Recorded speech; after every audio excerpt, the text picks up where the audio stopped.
Unacademy. Let's crack it. Friends, welcome to Unacademy. This is me, Dr. Siddharth Arora, and today with us is a glorious winner. So we have Mr. Arpit Chauhan with us, All India Rank 20, AIR 20. ये बहुत ही huge achievement होती है, my friends. हम सब लोगों की तरफ से, वी एट एन अकेडमी और सब लर्नर्स, एस्पिरेंट्स, एजुकेटर्स की तरफ से अर्पित आपको huge congratulations. Very well done. कैसा लग रहा है? सब मीडिया में पूछते हैं ना, कैसा लग रहा है? I know the obvious answer, but फिर भी कैसा लग रहा है? अच्छा लग रहा है सर, क्योंकि काफ़ी टाइम से था, मतलब टारगेट काफ़ी सालों से था, तो उसको अचीव करना obviously it's a good feeling. So last year भी मतलब मैं कुछ मार्क्स से मेरे को आईएएस रह गया था, तो अभी उन चीज़ों को इम्प्रूव किया तो इट फील्स गुड. ग्रेट. अर्पित, हमारे ना लर्नर्स आपको आइडियलाइज करेंगे अभी, ओके? सो आप उनके रोल मॉडल होंगे, and I hope you realise कि यूपीएससी के जर्नी में, सिविल सर्विस के एग्जामिनेशन के जर्नी में एक रोल मॉडल की जरूरत पड़ती भी है. सो लर्नर्स चाहेंगे, एंड मैं भी एक रिक्वेस्ट करूंगा कि आप अपनी यूपीएससी, तो पहले अपना थोड़ा सा बैकग्राउंड बता दीजिए हमको, ताकि you know we really understand, we want to understand this entire journey, please. Sir मैं उत्तराखंड से हूँ, उधम सिंह नगर डिस्ट्रिक्ट से, और मैंने 2014 में अपनी स्कूलिंग कंप्लीट की थी. आफ्टर दैट मैंने जेई के लिए ड्रॉप लिया था, तो 2015 में मैंने ग्रेजुएशन स्टार्ट किया. I am a mechanical engineer. I did BTech in mechanical engineering from GB Pant university in Uttarakhand itself, and 2019 I completed it. और 2019 में I give my first attempt when I was in college itself. So उस समय नहीं हो पाया था. prelims I missed by around 4 marks.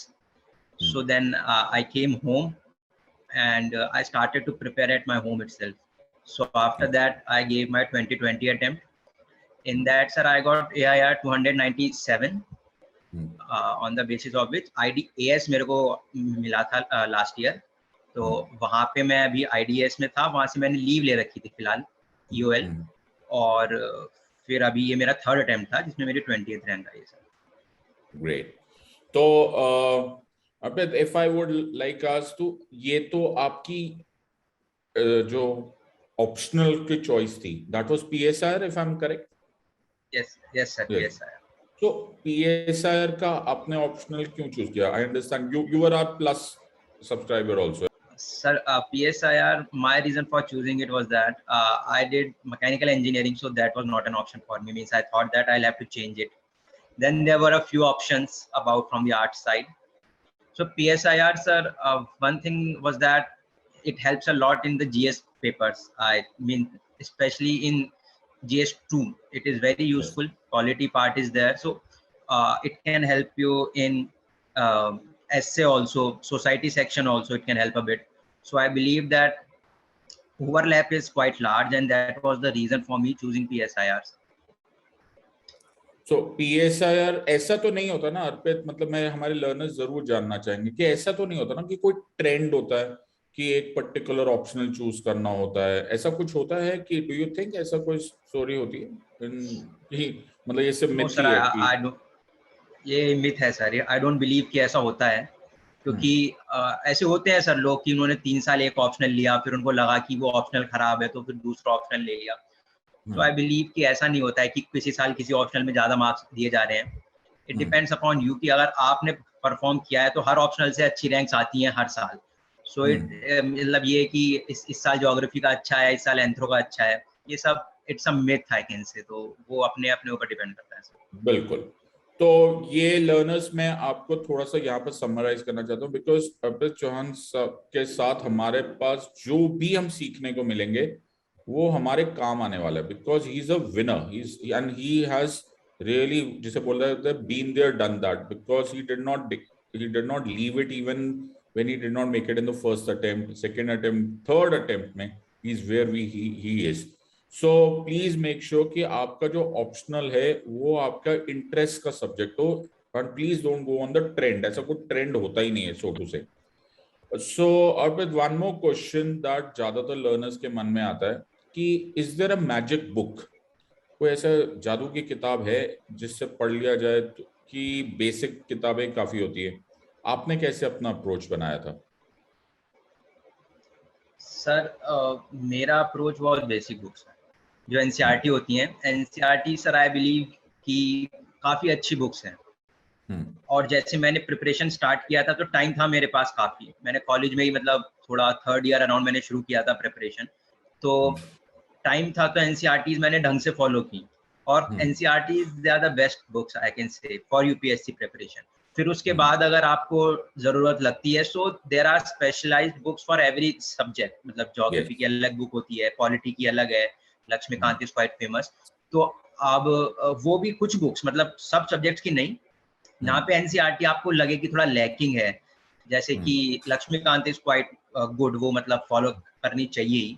तो ऐसी 3-4 बुक्स हैं, जैसे एक स्पेक्ट्रम हो गई, Rajiv Waheed, modern India.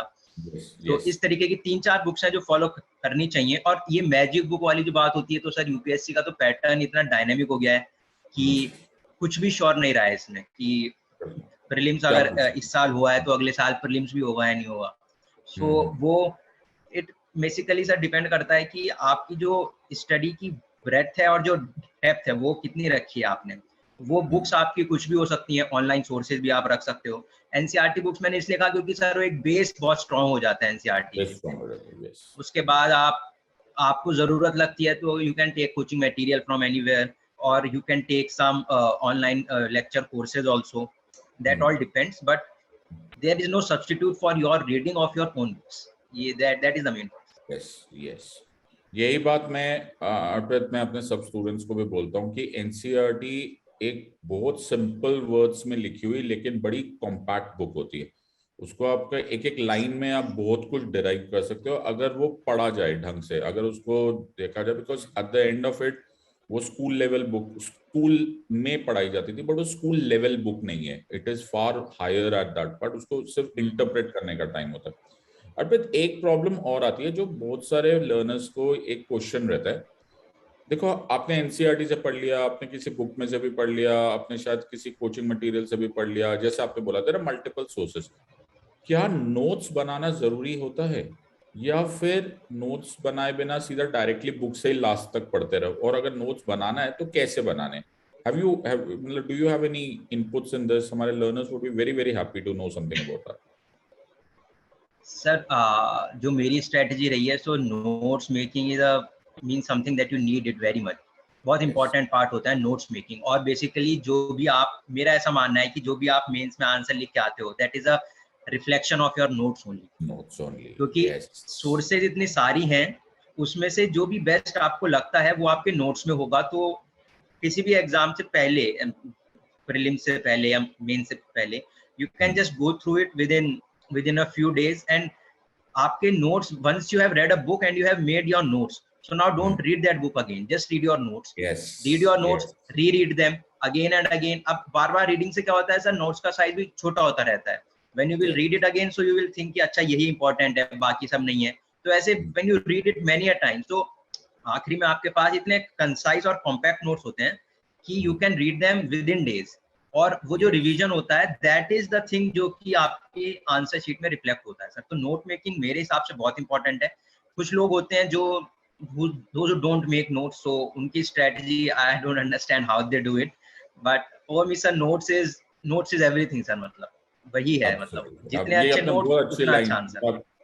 Yes अर्पित, आपने ये लाइन बहुत अच्छी बोली, notes is everything. Actually notes is everything, because आप लास्ट में अगर आप सोचो कि आपके सामने एक लक्ष्मीकांत पढ़ी है, एक आपके पास कोचिंग मटेरियल भी पढ़ा है, एनसीईआरटी भी पढ़ी है, स्पेक्ट्रम भी पढ़ा है, ज्योग्राफी की भी बुक्स पढ़ी है, it will become impossible for you to go through the entire books. It's just impossible, humanly possible नहीं।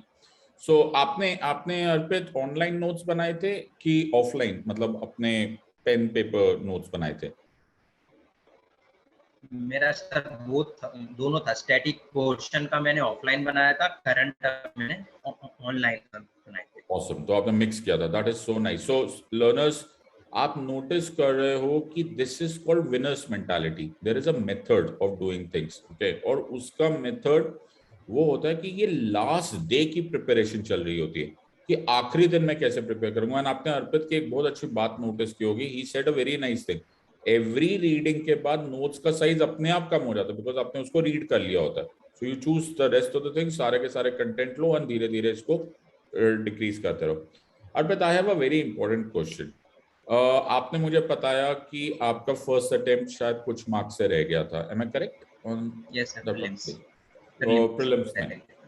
सो देखो अर्पित, आपने हार्डवर्क तो तब भी किया होगा, ओके, थोड़ा कम थोड़ा ज्यादा होता ही है. तो यूपीएससी की जर्नी में down as in the you know जब मूड खराब हो जाता है, डीमोटिवेशन हो जाती है, ये this is bound to happen. So what do you suggest to our learners and aspirants कि कैसे कैसे how do you maintain your physical, mental, emotional balance in this entire journey? तो ये anything that you could share with your learners friends, because इस time पर बड़ा जरूरी होगा ये सब. सर सबसे इम्पोर्टेंट चीज जो मुझे लगती है कि जो आपको लेके जाती है आगे, आप छोड़े ना बीच में, वो होती है कि you should have a reason कि why I want to give this exam. UPSC मेरे को जस्ट इसलिए नहीं देना है बिकॉज इट्स ये एक बहुत रेप्यूटेड एग्जाम है या ये एक जॉब मिल जाएगी मुझे. You should have your reason. और जब भी आपको लगता है कि आपका एक बार में नहीं हुआ, 2 बार में नहीं हुआ, सो ऑब्वियसली मन करता है कि छोड़ दिया जाए प्रिपरेशन को, या जो मिल गया है वही ठीक है. But when you look back to your reason and if आपको लगता है कि that is worth trying again, then you will come back to it. आपको डिमोटिवेशन होगा, 1-2 दिन होगा, but when you will say to yourself कि यार why I started this thing, I have not reached that point yet, so that thing will make you try it all again. So वो जो एक reason होता है, so वो अपने आप को पता होता है सबको कि why I am trying. So वो एक strong reason अगर आपका है, so that will be your motivation. बाहर से इतना मोटिवेशन नहीं आ सकता सर जितना अंदर से आ सकता है, और वो रीजन आपको मोटिवेशन देता है. करेक्ट, बिल्कुल सही बात है. मैं तभी बोलते हैं ना, साइमन साइनेक ने बोला था always start with a why. देखिए, if you can understand your whys, then what and how will take care of itself. और ये मतलब this Arpit can come from you.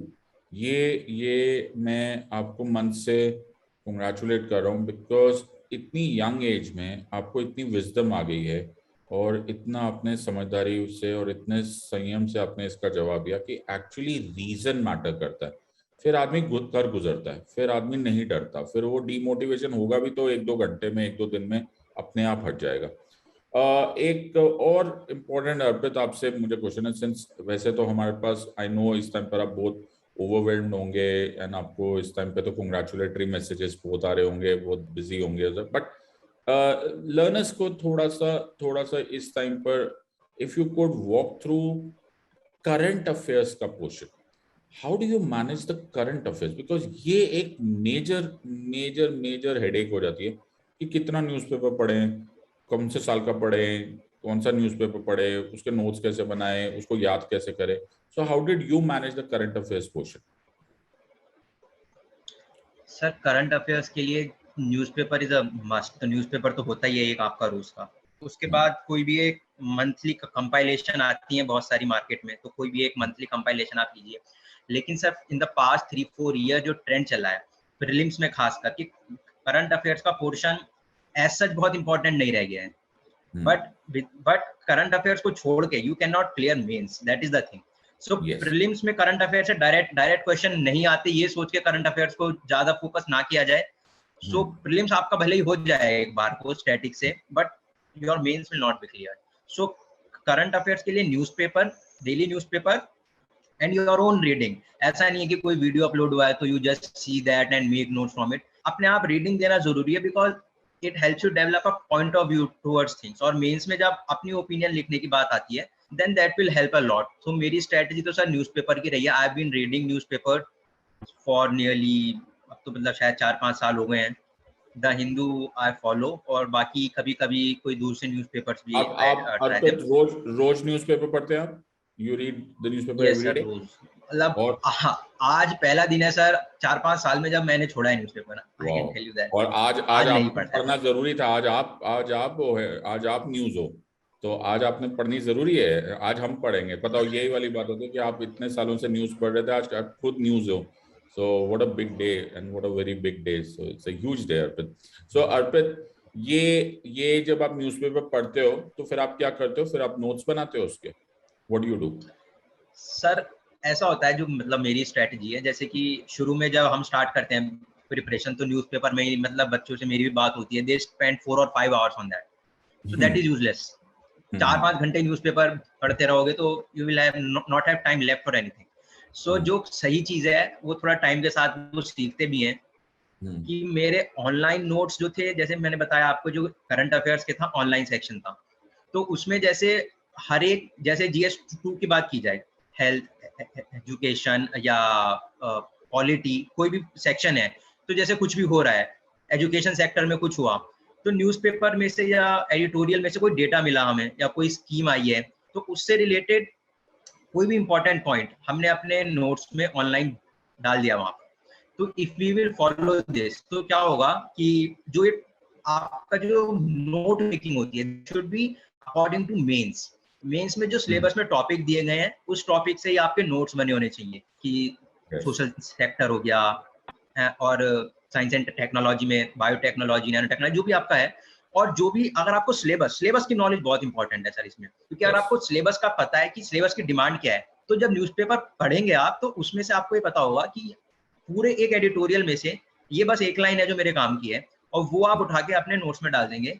तो इस तरीके से आपका जो पूरा न्यूज़पेपर है, you will finish it within 1 our.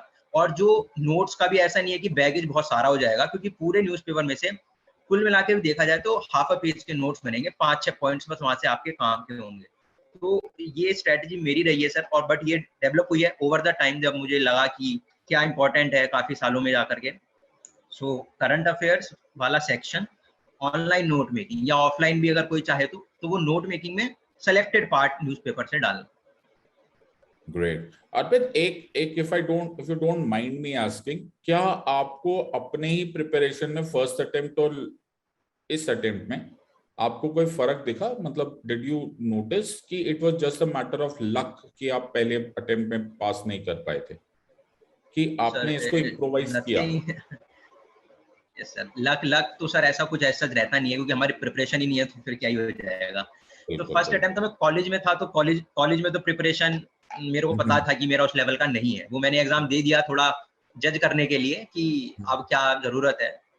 फिर जो लास्ट अटेम्प्ट मैंने दिया, तो उसमें सर ऐसा है कि कुछ 1-2 पेपर में कमी रह गई थी। जैसे मेरा ऑप्शनल के एक पेपर में कमी रह गई, और GS4 में थोड़ी सी कमी रह गई थी।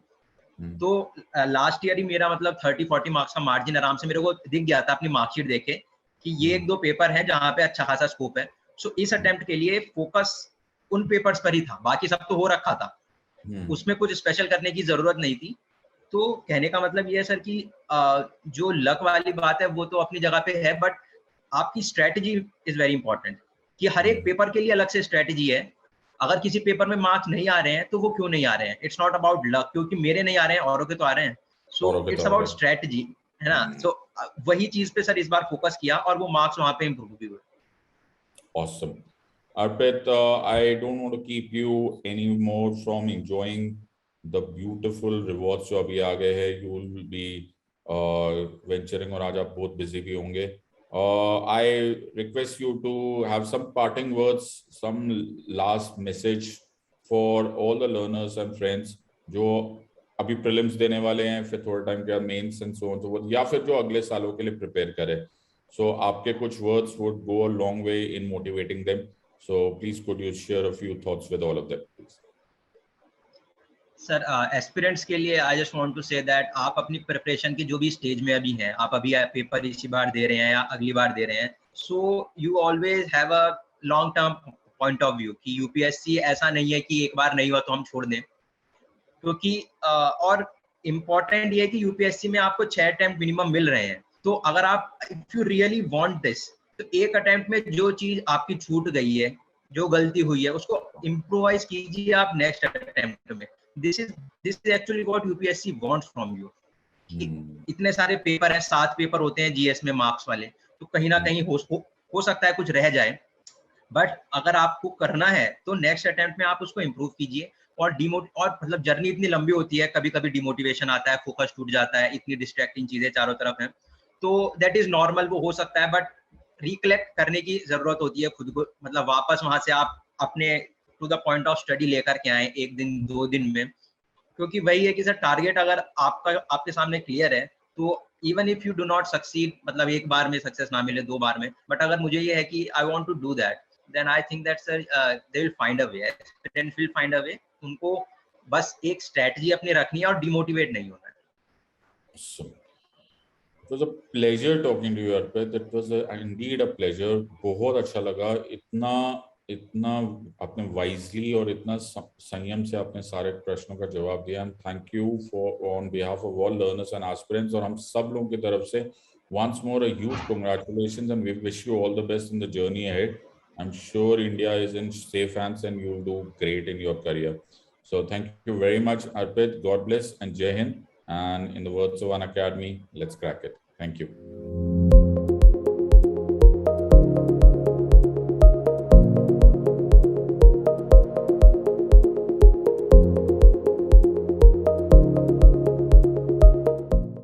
Unacademy. Let's crack it.